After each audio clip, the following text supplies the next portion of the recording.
नमस्ते। मेरा नाम डॉक्टर कृष्णा बोरकर है और आज मैं आपको PCOS उसके बारे में इंफॉर्मेशन देने वाला हूँ। PCOS means polycystic ovarian syndrome. Polycystic ovarian syndrome means it is the ovarian syndrome in which ovaries are affected. अभी ओवरी मीन्स इसको अपन अंडाशय बोल सकते, जिसमें बीज तैयार होता है जो कि प्रेगनेंसी के लिए ज़रूरत रहती है। अभी आज के डेट में PCOS का अवेयरनेस फैलाना बहुत ज़रूरी है। डे टू डे लाइफ में जितने भी मैं पेशेंट्स देखता हूँ तो एवरी 5th पेशेंट मेरे पास आती है और उनका यही प्रॉब्लम रहता है कि मेरे पीरियड्स इरेगुलर हैं और लेट पीरियड्स आ रहे हैं और मेरा वेट काफ़ी बढ़ रहा है। तो सर ये इसके लिए अपन क्या कर सकते हैं? तो ये बहुत कॉमन प्रॉब्लम है, इसके बारे में अपन जानेंगे। PCOS ये हार्मोनल इम्बैलेंस होता है, it is not a disease, ये डिसीज़ नहीं है। तो इसका मतलब क्या है कि ये अगर हार्मोन्स के रिलेटेड है तो अपन इसको ट्रीट भी कर सकते हैं और इसका रिकरेंस ना हो इसके लिए भी अपन प्रिवेंशन कर सकते हैं और ट्रीटमेंट दे सकते हैं। तो क्या है ये PCOS? देखो इसमें क्या होता है कि PCOS में most of the time it is the insulin resistance. Insulin नाम का हार्मोन अपने यहाँ बॉडी में पाया जाता है जो कि पेनक्रियास सिक्रीट करता है और वो शुगर को मेंटेन रखने के लिए होता है, जो कि शुगर अपने बॉडी में जो ग्लूकोज की मात्रा रहती है वो पिघलाने के लिए यूटिलाइज होता है। उसको इंसुलिन हार्मोन अपन बोलते हैं। तो PCOS में इसका रेजिस्टेंस हो जाता है। अभी रेजिस्टेंस होने के कारण बॉडी में जो ग्लूकोज की मात्रा है वो बढ़ जाती है और ग्लूकोज बढ़ने के कारण ग्लूकोज का जो कन्वर्शन है वो फैट में होता है। तो उसके वजह से जो वेट गेन है वो फास्ट होता है और बिकॉज ऑफ इंसुलिन रेजिस्टेंस, जो इंसुलिन रेजिस्टेंस है वो होने के कारण बॉडी में जो हार्मोन्स रहते हैं जो कि पीरियड्स आने के लिए, ओवुलेशन होने के लिए जो होते हैं उसकी भी मात्रा कम ज़्यादा हो जाती है। तो क्या क्या हार्मोन्स है इसमें? 2 हार्मोन्स रहते हैं जो कि फॉलिकल स्टिमुलेटिंग हार्मोन, जो फॉलिकल्स को एनहांस होने के लिए, फॉलिकल्स को अच्छा ग्रोथ करने के लिए यूटिलाइज होता है, और दूसरा रहता है LH हार्मोन। LH हार्मोन ये ल्यूटिनाइजिंग हार्मोन रहता है, ये ओवुलेशन होने के लिए होता है। और एस्ट्रोजन एंड प्रोजेस्टेरोन जो कि ओवरी सिक्रीट करती है वो नॉर्मली एंडोमेट्रियम लेयर बनाने के लिए और नेक्स्ट मेंसेस आने के लिए जो अस्तर बोलते हैं, जो एंडोमेट्रियम तैयार होता है यूट्रस में, उसके लिए रहता है।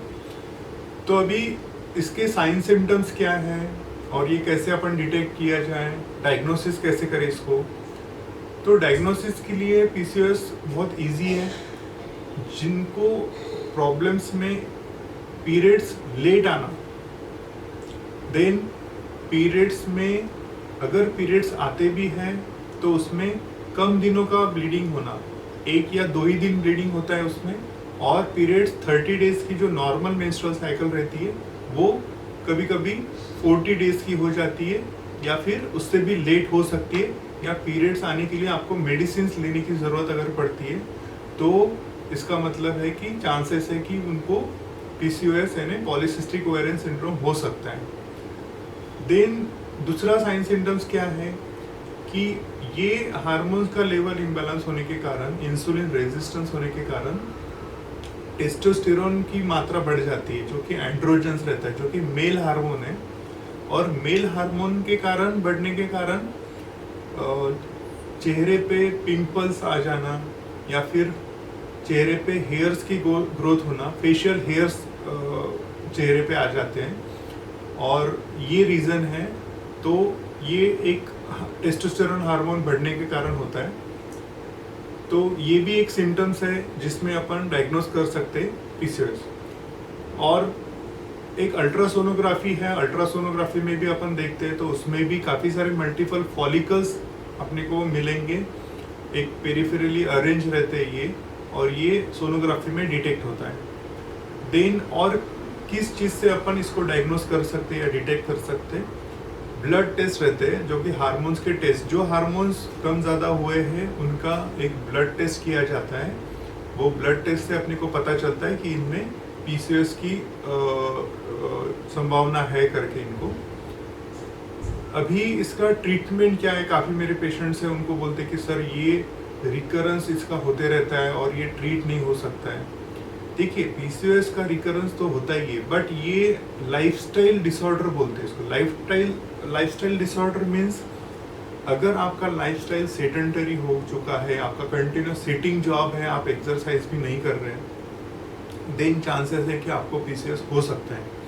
अब इसको अपन प्रिवेंट भी कर सकते हैं। लाइफस्टाइल चेंजेस मीन्स आपको एक्सरसाइज करना ज़रूरी है, आपको योगा करना ज़रूरी है, एटलीस्ट आपको 1 to 2 आवर्स 1 आवर्स मॉर्निंग में 45 मिनट्स वॉकिंग करना ज़रूरी है। देन मेडिसिन का इसमें रोल है, 50% रोल मेडिसिन का है, 50% रोल आपका है। जैसे कि आप अगर एक्सरसाइज करोगे, डाइट प्रॉपर फॉलो करेंगे, काफ़ी सारे पेशेंट्स हैं कि जो बाहर का डाइट जंक फूड जो रहता है, मैक्सिमम जो मैदा रहता है, बाहर का जो डाइट शुगर मैक्सिमम रहता है, तो उससे ही चांसेस बढ़ जाते हैं PCOS के। तो डाइट आपको फॉलो करना है, आपको एक्सरसाइज डेली करना है, देन कुछ मेडिसिन रहेंगे, वो मेडिसिन भी आपको लेना है, उससे PCOS ये नॉर्मल हो सकता है। और इसका रिकरेंस ना हो उसके लिए आपको ये कंसिस्टेंसी मेंटेन रखना है, आपका डाइट और आपका एक्सरसाइज और योगा, ये अगर आप मेंटेन रखते हैं तो रिकरेंस इसका नहीं होगा। और इसमें ये चीज़ों का अवेयरनेस आपको फैलाना है। अभी ये जो वीडियो मैं बना रहा हूँ ये इसलिए बना रहा हूँ कि मैं चाहता हूँ कि पूरे इंडिया में जितने भी पेशेंट्स हैं PCOS, उन लोगों को ये पता चले कि ये एक बेसिक और नॉर्मल प्रॉब्लम है, ये हार्मोन रिलेटेड प्रॉब्लम है, इसको डरने की कुछ ज़रूरत नहीं है। मेरे पास काफ़ी पेशेंट्स हैं जो कि हम उनको PCOS उनका नेचुरल उनको ट्रीटमेंट दे के उनका नॉर्मल PCOS का ये करके उनको मेडिसिन से उनके नॉर्मल मेंस्ट्रुअल साइकिल हो जाती है, नॉर्मल ओवुलेशन होता है उनका, और वो नॉर्मल ओवुलेशन से उनको नेचुरल प्रेगनेंसी रुकती है। तो IVF की ज़रूरत नहीं पड़ेगी आपको। इनफर्टिलिटी के लिए IUI और महंगी जो ट्रीटमेंट्स रहती है बेबी प्रेगनेंसी के लिए, तो वो आपको नहीं करना पड़ेगा। तो ये काफ़ी इजी है।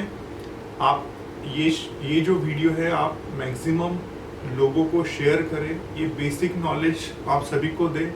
हम अभी फ्यूचर में इसका मैं एक वीडियो सीरीज़ बनाऊंगा, जिस सीरीज़ में बेसिक चीज़ें इसमें हाईलाइट करेंगे और उसमें अपन कैसे नेचुरली प्रेगनेंसी रुकने के लिए कैसे कर सकते हैं वो हम बताएंगे उसमें।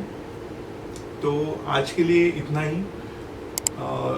इस वीडियो को शेयर करिए और YouTube चैनल को सब्सक्राइब करिए और जो बेल आइकॉन है उसको भी क्लिक करिए।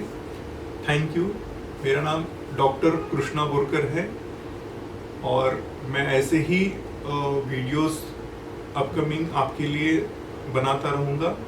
और हमें मैक्सिमम खुशी इस बात की मिलती है कि जो हमारे पास आते हैं उनको नेचुरली जो प्रेगनेंसी है वो आके ट्रीटमेंट देने में तो है ही, बेबी देने में, बट जिनको प्रेगनेंसी नहीं रुकता है PCOS के कारण, पॉलीसिस्टिक ओवेरियन सिंड्रोम के कारण, उनका PCOS नॉर्मल करके उनको प्रेगनेंसी देने में जो खुशी मिलती है वो सबसे ज़्यादा रहती है। तो thank you so much. Thank you.